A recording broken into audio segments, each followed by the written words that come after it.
Hello my anime lovers, what's up and welcome back to my channel. आज हम देखने वाले हैं दैन द दैन का एपिसोड नंबर 3। तो अब बिना किसी देरी के चलते हैं सीधा वीडियो की तरफ। लाइव टेलीविजन ब्रॉडकास्ट में एक साइकिक जिसका नाम सेंटा दोदोरिया है, वो एक सेलिब्रिटी की प्रोफाइल रीडिंग करती है। सेंटा दोदोरिया बताती है कि उस सेलिब्रिटी की एज 27 है, उसकी वाइफ और बच्चे हैं और खाने में उसे करी पसंद है। पर सेलिब्रिटी उसे करेक्ट करता है कि उसकी असल में एज 20 है, वो सिंगल है और उसे खाने में रामन पसंद है। शो के प्रोड्यूसर्स सेंटा दोदोरिया के सारे गलत जवाब के कारण उसकी साइकिक एबिलिटी पे शक करते हैं। वो कहते हैं कि उन्हें इस शो को क्लोज करना होगा क्योंकि उस शो की टीआरपी लो थी। बाद में वो साइकिक घर जाने के लिए टैक्सी बुलाती है। टैक्सी ड्राइवर उसे पहचान लेता है क्योंकि उसने उसे टीवी पर देखा हुआ था। वो पूछता है कि क्या उसके पास सच में साइकिक पावर्स हैं या फिर वो बस शो के लिए ढोंग करती है। सेंटा दोदोरिया उसकी बातों से ऑफेंड हो जाती है। टैक्सी को वो रास्ते के बीच में ही रोकने को कहती है और पैदल ही घर जाने का फैसला करती है। मोमो के बेहोश होने के कारण ओकरुन अब पूरी तरह से टर्बो ग्रैनी में बदल चुका था। माइंड से पूरी तरह से कंट्रोल हटने के कारण वो मोमो को खाने वाला था, लेकिन तभी मोमो की नानी टाइम पर आ जाती है। ब्रिक और नेल की हेल्प से वो टर्बो ग्रैनी बने ओकरुन को दूर फेंक देती है। मोमो की नानी कहती है कि मोमो दोबारा एक लड़के को घर पे लेके आई है और अब की बार तो वो इंसान भी नहीं है। वो टर्बो ग्रैनी को एक डुअल फाइट के लिए चैलेंज करती है। टर्बो ग्रैनी उसके पीछे से अटैक करने की कोशिश करती है, लेकिन जैसे ही वो नानी के पास आती है वो आग में जलने लगती है। मोमो की नानी कहती है कि उसे लगा ही था कि वो पीछे से वार करने वालों में से एक है। इतनी फास्ट स्पीड के बावजूद भी वो अटैक नहीं कर पाई और अब वो उसके जाल में फंस चुकी है। मोमो की नानी ने अपने लिए एक बैरियर बनाया था जिसके अंदर इविल स्पिरिट्स कदम नहीं रख सकते, इसलिए अटैक के दौरान टर्बो ग्रैनी जलने लगी थी और अब टर्बो ग्रैनी भी उसके बनाए हुए दूसरे बैरियर के अंदर जा चुकी थी, जहां से अगर वो बाहर निकलने की कोशिश करेगी तो वो जल जाएगी। मोमो की नानी और टर्बो ग्रैनी अब आमने सामने खड़े थे।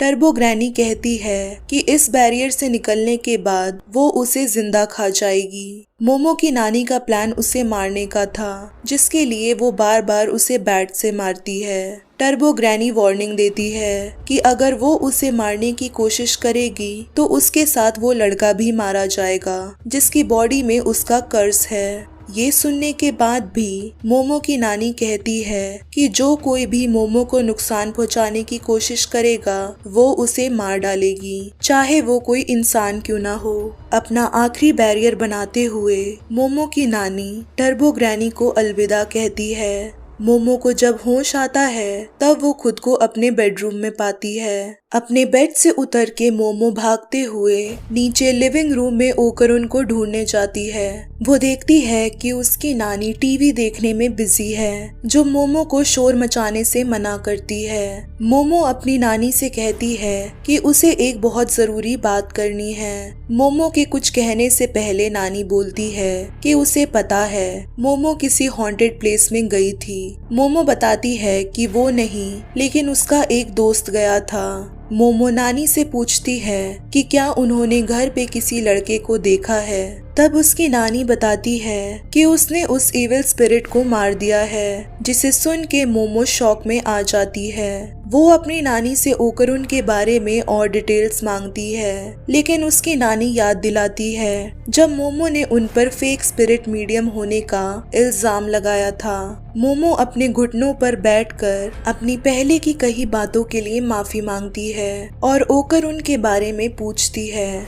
ये सुन के नानी कहती है कि वो घर के बाहर वाले टेम्पल को चेक करे। ओकरुन के लिए चिंतित मोमो तेजी से टेम्पल की तरफ भागती है। ओकरुन की ये हालत का जिम्मेदार मोमो खुद को मानती है। जब वो टेम्पल के डोर्स खोलती है, अपने सामने ओकरुन को बिल्कुल ठीक हालत में देखकर राहत की सांस लेती है। ओकरुन भी मोमो को देख के खुश होता है क्योंकि उसे भी ये लगा था कि उसने मोमो को मार दिया है। ओकरुन को चिल्लाता देख मोमो चिढ़ने लग जाती है और वो डोर्स बंद करके ओकरुन को डांटती है। ओकरुन मोमो के सडन मूड चेंज से कंफ्यूज हो जाता है कि मोमो उसे देख के गुस्सा क्यों हो रही है। मोमो की नानी भी टेम्पल के पास आ जाती है। वो बताती है कि जब तक ओकरुन इस टेम्पल के अंदर है तब तक उस पर कर्ज हावी नहीं होगा। मोमो पूछती है कि उन्होंने उससे झूठ क्यों बोला था कि उन्होंने ओकरुन को मार डाला है। नानी मोमो का ऐसा रिएक्शन देख के कहती है कि क्या उसके दिल में ओकरुन के लिए कुछ फीलिंग्स हैं, जिसे सुन के मोमो तुरंत डिनाई कर देती है। मोमो बताती है कि वो ओकरुन की हेल्प करना चाहती थी, इसलिए उसे घर लेकर आई थी क्योंकि उसकी वजह से ओकरुन की ये हालत हुई थी। टर्बो ग्रैनी ने ओकरुन पर कर्ज कर दिया है और उसका प्राइवेट ऑर्गन भी छीन लिया है। फिर मोमो अपनी न्यू साइकिक पावर्स के बारे में बताती है जो उसे यूएफओ पे एलियन से लड़ने के दौरान मिली थी और इन्हीं साइकिक पावर की मदद से मोमो ओकरुन के कर्ज को कल से कंट्रोल कर रही थी। नानी मोमो को टर्बो ग्रैनी के अगेंस्ट जाने के खतरे के बारे में वॉर्न करती है। नानी बताती है कि टर्बो ग्रैनी एक मॉडर्न योकाई है जिसे पहले 100 किलोमीटर पर आवर ग्रैनी के नाम से जाना जाता था। थोड़े टाइम पहले नानी ने सुना था कि टर्बो ग्रैनी एक टनल के अंदर है, जिसे देखने के लिए वो खुद टनल के पास गई थी। टनल से उन्हें बहुत ही क्रीपी वाइब्स आ रही थी। टनल के अंदर का स्पिरिचुअल पावर इतना स्ट्रॉन्ग था कि वो टनल के अंदर घुस नहीं पाई थी। टर्बो ग्रैनी एक बाउंड स्पिरिट है जो उस टनल के साथ अटैच हो गई है और वो टनल के अंदर रह के दिन ब दिन स्ट्रॉन्ग होती जा रही है, जिसे स्पिरिट मीडियम नहीं हरा सकते। नानी मोमो को दोबारा टनल के अंदर जाने से मना करती है क्योंकि वो मोमो को वहां मरते हुए नहीं देख सकती थी और वो मोमो को ओकरुन से दूर रहने को कहती है क्योंकि वो ओकरुन की कोई हेल्प नहीं कर सकते थे। सिचुएशन को देखते हुए मोमो अपने फेवरेट एक्टर केन ताकाकुरा को याद करती है कि वो इतना डेयरिंग है जो चैलेंजेस को फेस करता है और मोमो भी अब चैलेंजेस को फेस करते हुए ओकरुन की मदद करेगी। केन ताकाकुरा का नाम सुन के नानी कहती है उसे लड़के ने बताया था कि उसका नाम केन है, यानी कि मोमो सच में इस लड़के से प्यार करती है। मोमो कहती है कि वो दूसरे केन की बात कर रही थी जो एक एक्टर है। नानी मोमो से कहती है कि अगर उसने टर्बो ग्रैनी को हराने का डिसाइड कर ही लिया है तो उन्हें पहले इसके लिए स्ट्रेटेजी बनानी होगी। नानी कहती है कि उसे टर्बो ग्रैनी के साथ पकड़म पकड़ाई खेलना होगा। टर्बो ग्रैनी को लगता है कि वो इतनी फास्ट है कि कोई उसके चंगुल से नहीं भाग सकता। अगर वो उसे चैलेंज करेंगे तो वो बिना सोचे समझे चैलेंज एक्सेप्ट कर लेगी। टर्बो ग्रैनी बाउंड स्पिरिट है और उसकी टेरिटरी शोनो सिटी है। शोनो सिटी के अंदर रह के वो उसे नहीं हरा सकते। उन्हें पहले टर्बो ग्रैनी को सिटी के बाहर निकालना होगा, जिससे उसकी पावर्स कम हो जाएंगी और वो उसे इजीली मार सकते हैं। उन्हें बस इस बात का ख्याल रखना है कि जब तक वो उसे सिटी से बाहर नहीं निकाल लेते उन्हें उसकी पकड़ में नहीं आना है, नहीं तो टर्बो ग्रैनी उन्हें पहले ही पकड़ के मार देगी। मोमो कहती है कि उसके पैरों में इतनी जान नहीं है कि वो टर्बो ग्रैनी से ज्यादा तेज भाग सके।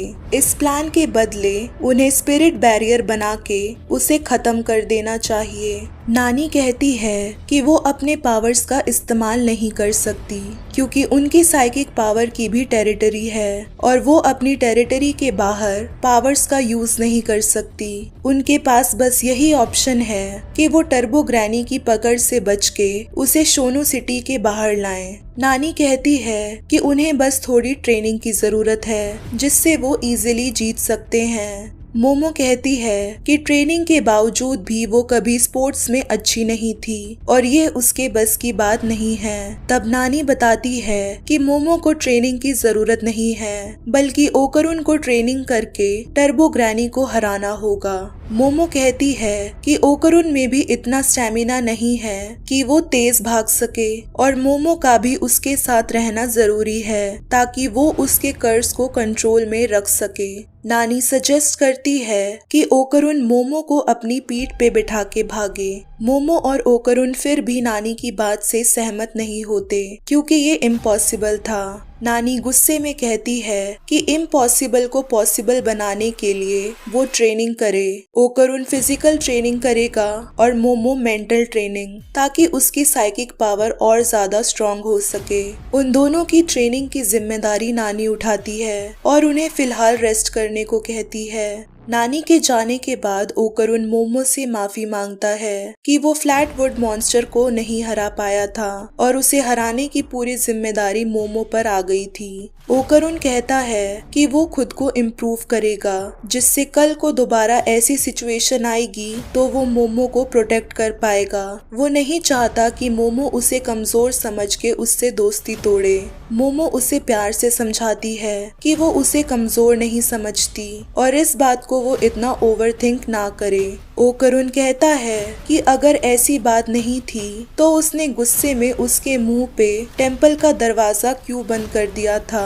मोमो उसे कहती है कि वो एलियन एनकाउंटर के दौरान बहुत ब्रेव था और अगर जरूरत पड़ी तो वो उसे हमेशा बचाएगी क्योंकि वो उसकी दोस्त है। मोमो फिर ओकरुन के लिए खाने और पीने का इंतजाम करती है। लिविंग रूम में मोमो की नानी एक टीवी रिपोर्ट देख रही होती है जो दिखाता है कि वो सेलिब्रिटी जिसकी रीडिंग नानी ने की थी वो बिल्कुल ठीक थी। मीडिया में उस सेलिब्रिटी के सारे सीक्रेट्स एक्सपोज हो गए थे कि वो रियलिटी में 27 साल का है और उसके बीवी बच्चे भी हैं। नानी इस बात के लिए भी कॉन्फिडेंट थी कि उसका फेवरेट डिश करी है, ना कि रामन।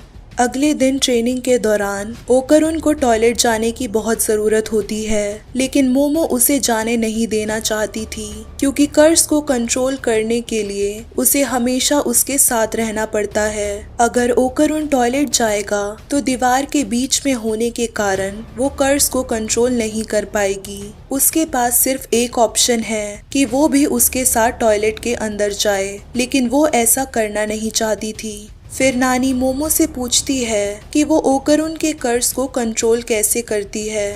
मोमो एक्सप्लेन करती है कि उसे ओकरुन का ऑरा दिखाई देता है। अपने इनविजिबल हाथों का यूज करके वो उसके ऑरा को पकड़ लेती है, जिससे कर्ज कंट्रोल में आ जाता है। मोमो को आसपास की सारी चीजों में ऑरा दिखाई देता है, जिससे वो उन्हें बिना छुए भी मूव कर सकती है, लेकिन बस थोड़ी सी एरिया में। वो कहती है कि उसकी पावर्स जब पहली बार उसे मिली थी तब वो ज्यादा स्ट्रॉन्ग थी, लेकिन अब वो वीक हो चुकी है। नानी उसे एडवाइस देती है कि वो अपनी आंखों पे ज्यादा डिपेंडेंट है, जिसकी वजह से वो अपने दूसरे सेंसेस को यूज नहीं कर पा रही। अपनी सेंस ऑफ टच का यूज करके वो ऑरा को बिना देखे भी उसे फील करके पकड़ सकती है। मोमो अपनी आंखों को बंद करके ओकरुन के ऑरा को टच करती है। मोमो को ऑरा ठंडा फील होता है। इंस्ट्रक्शंस को फॉलो करने के बावजूद मोमो फेल हो जाती है, जिससे ओकरुन टर्बो ग्रैनी में ट्रांसफॉर्म होने लगता है।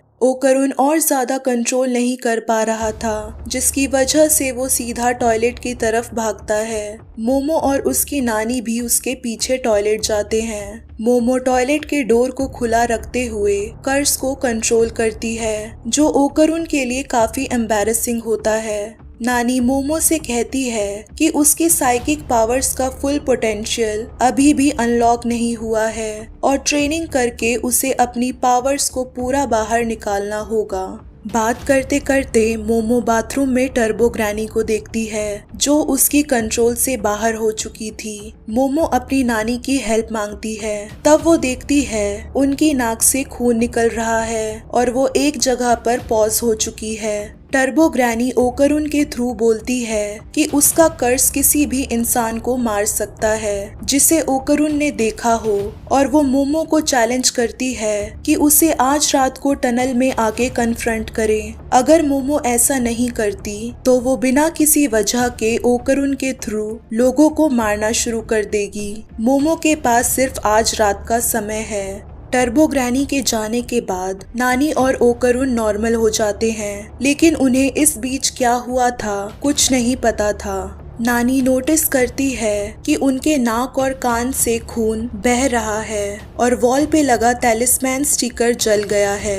जो कुछ भी अभी हुआ था, नानी उसके बारे में मोमो से पूछती है। टर्बो ग्रैनी के वार्निंग की वजह से उन्हें आज रात ही टनल में जाना पड़ता है। टनल के लिए जाने से पहले मोमो की नानी उन दोनों को वियर्ड कपड़े देती है जो उन्हें इविल स्पिरिट से प्रोटेक्ट करेगा।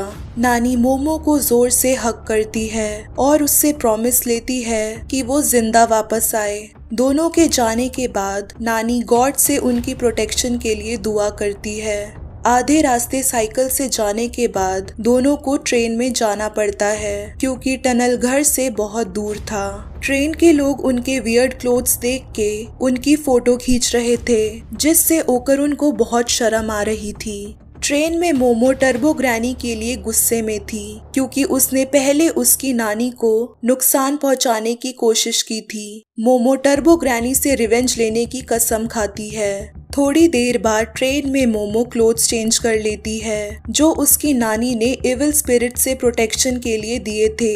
ओकरुन मोमो को दोबारा उन कपड़ों को पहनने के लिए कहता है, लेकिन मोमो जवाब में कहती है कि वो ऐसे अजीब कपड़ों में नहीं बल्कि फैशनेबल बन के ग्रैनी से फाइट करेगी। सो हे गाइस, अगर ये वीडियो आप सबको पसंद आई है then don't forget to like, share and also subscribe to my channel. और बाकी के दैन द दैन के एपिसोड्स को चेकआउट करना मत भूलना। तब तक के लिए टेक केयर एंड सायोनारा।